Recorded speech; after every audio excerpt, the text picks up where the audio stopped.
Good evening, you're watching AWANI Tonight with me, Farhana Sheh. Constantly changing the government will not guarantee a successful administration, says Yang di-Pertuan Agong Sultan Abdullah Riyatuddin Al-Mustafa Billah Shah. His Majesty stresses the importance of having a strong and stable government to ensure economic growth and draw more international investors. Kita sudah ada proses demokrasi yang tertulis. Every 5 years kita ada election. So biarlah sekurang-kurangnya 4-5 tahun sesebuah kerajaan untuk memerintah. Bukanlah sekadar hanya setahun 2 tahun kita nak tukar dengan sewena-wena. I think kita dah perhati bukan saja di Malaysia, kita dah perhati di negara-negara di Europe sekalipun. Tengoklah keadaan ekonomi mereka. The outgoing king made the remark in a recent special interview with the media at Istana Negara. His Majesty added that changing the government or Prime Minister may lead to instability and significant policy changes in the administration that may deter foreign investors to bring in more investments and job opportunities in the country. Amid speculations of an alleged plot to topple the government, or better known as the Dubai move, His Majesty also reminded politicians to focus on developing the economy and uniting the people instead of politicking. Former Finance Minister Tun Daim Zainuddin was charged in the Sessions Court for failing to comply with a notice to declare his assets under the country's anti-corruption laws. The 86-year-old pleaded not guilty after the charge, made under Section 36 in bracket 2 of the Malaysian Anti-Corruption Commission MACC Act, was read out to him today. Daim can be punished with a maximum 5-year jail term and a maximum fine of 100,000 ringgit if convicted. The former finance minister was accused of failing to declare his ownership in 38 companies, 7 vehicles, 19 plots of land in Kuala Lumpur, Selangor, Negeri Sembilan, Pahang and Kedah, and 6 properties. Meanwhile, Daim also allegedly omitted declaring an Amanah Saham Berhad and Amanah Saham Nasional bank account. A wheelchair-bound Daim on Monday said he would go all out to fight charges thrown at him. He also accused the government of using institutions like the MACC, Attorney General's Chambers and the Inland Revenue Board to go against its political opponents. 2 Bersatu state leadership changes in the latest shake-up to the party's lineup. Selangor Perikatan Nasional Chief Datuk Seri Muhammad Azmin Ali has been appointed the party's new Selangor State Chief, replacing Selak Kelang Assembly Person Datuk Abdul Rashid Asari. Meanwhile, Negeri Sembilan Bersatu Chairman post also saw a change, where Labu Assemblyman Muhammad Hanifah Abu Bakar replaced Party Deputy President Datuk Seri Ahmad Faizal Azumu.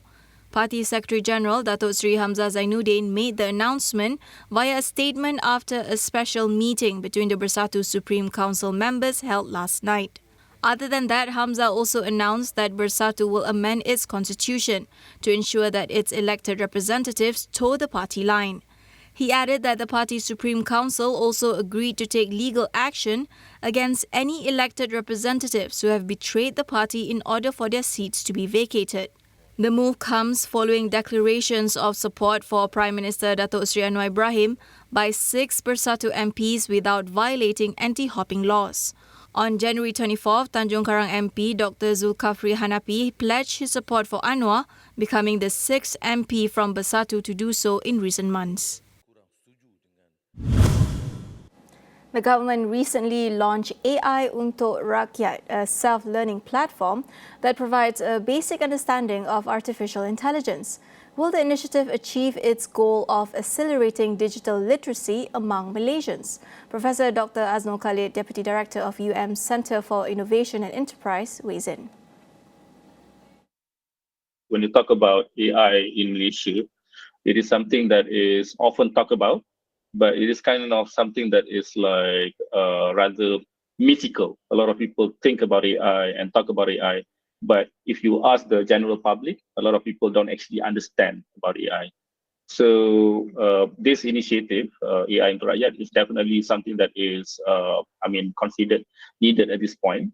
And I mean, if you delve deeper into the program itself, it has I think, two portions: AI awareness and AI appreciate. So essentially, it tries to give a little bit of understanding of what the actual definition of AI, and then for people to be able to understand what is what is the capability of AI, especially within the Malaysian context. So in terms of its target of being able to reach 1 million participants, so it is definitely doable. So I think the Prime Minister, during his launching, was really adamant and was really pushing for all the government servants to actually take up this program. Aznul also highlights some of the challenges Malaysia faces in adopting AI, especially among small and medium enterprises. He calls for clearer pathways for careers in AI and greater awareness among SMEs. The awareness and the promises of AI in terms of career path and job prospect, it's not exactly uniform to all Malaysians and the different demographies. So the main challenge, I think, would be to have like this consolidated effort to push through to give like a more uniform awareness to the entire Malaysian, and that's where I think the AI Untuk Rakyat comes into the picture to be able to have this normalization factor lah. And I think like another thing that is like a challenge in terms of AI awareness is like AI is considered some sort of like elitist of a luxury type of technology, right? And it's only like made maybe for some people the perception is that it can only be adopted by big companies, large corporations, or government agencies. But if you look at Malaysia, actually we are made up of like more than 90%. The business operators are actually small to medium enterprises. So in terms of making AI more available, I think this demography, the large SMEs, needs to be made aware about what AI can do. The importance of fostering a new generation of AI entrepreneurs, as highlighted by Aznul, becomes evident, especially in empowering SMEs. For any technology, not only AI, the most important bit is to be able to present the technology in the best manner in terms of the presentation area, in the actual use cases. So how can we use AI convincingly to solve localized problem for the average Malaysian? Okay, so back to the SMEs, so to disrupt how the SME do business, to actually move the needle in terms of AI adoption in Malaysia, we need to have like a new breed of AI entrepreneurs that actually produces AI products and AI services that helps these SMEs to shift their so-called business operations into the high gear. Okay, so then only you can actually disrupt the supply and demand factor for AI adoption in Malaysia. We'll go for a quick break. Don't go anywhere.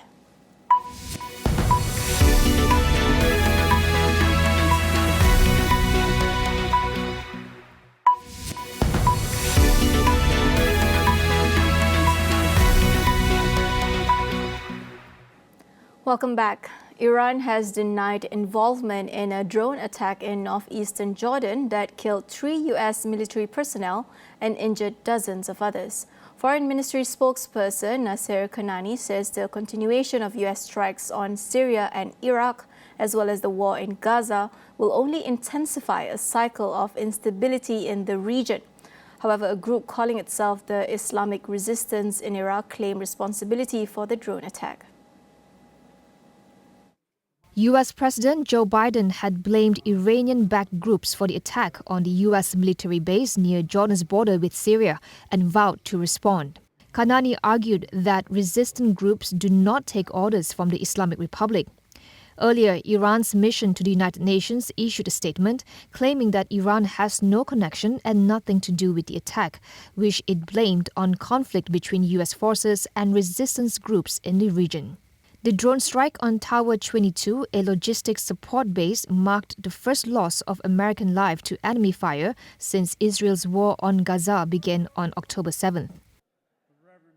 Meanwhile, Palestinian Prime Minister Mohammed Shtayyeh has called on countries to reconsider their decision to cut off funding to the United Nations Relief and Works Agency for Palestine refugees. The move, initiated by at least 9 countries, including major donors such as the US and Germany, follows allegations by Israel that several of the agency's staff were involved in the Hamas attack on southern Israel on October 7th last year. Suspension of aid is in line with the Israeli plans for the forced evacuation of our people from Gaza into Egypt.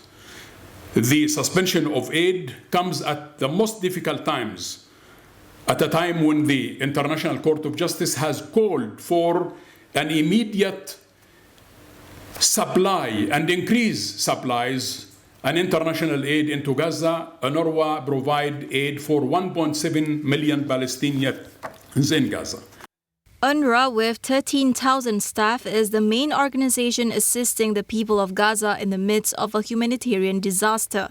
The decision to suspend aid to the agency has been criticized as collective punishment of the people of Gaza. UN Chief Antonio Guterres has also called on countries to resume funding for the agency. In other news, the UK will ban disposable vaping products as part of the government's plans to curb the rise in youth vaping. Prime Minister Rishi Sunak says he will also bring forward new powers to restrict sweet and fruity flavours, introduce plain packaging and make vape displays less visible in shops. The changes are expected to come into force towards the end of the year or early 2025. To tackle underage sales, the government will also introduce new fines for shops in England and Wales that sell vapes to children, building on a maximum fine of £2,500 that local authorities can already impose. Vaping alternatives such as nicotine patches will also be banned for children. Official figures show that the number of children using vapes has tripled in the last 3 years. Use among younger children has also increased, with 9% of 11 to 15-year-olds in the UK now using vapes. Japan's moon lander has resumed operations after being shut down for a week due to power issues. The National Aerospace Exploration Agency says it's re-established contact with the lander on Sunday night, adding that the technical glitch had been fixed. The agency said a change in lighting conditions allowed the lander to catch sunlight and power up its solar cells. The spacecraft had not been able to generate power when it landed on January 20th, as its solar cells were facing away from the sun. It ran on battery power for several hours before authorities decided to switch it off to allow for possible future power recovery. Following several failed attempts, Japan became the 5th country after the US, the former Soviet Union, China and India to achieve a soft landing on the moon. The spacecraft will analyze the composition of rocks in search of clues to the moon's origins. Its landing technology could allow future exploration of the lunar poles, which are seen as potential sources of water, oxygen and fuel. That wraps up AWANI tonight. I'm Fanashe. Thank you for watching.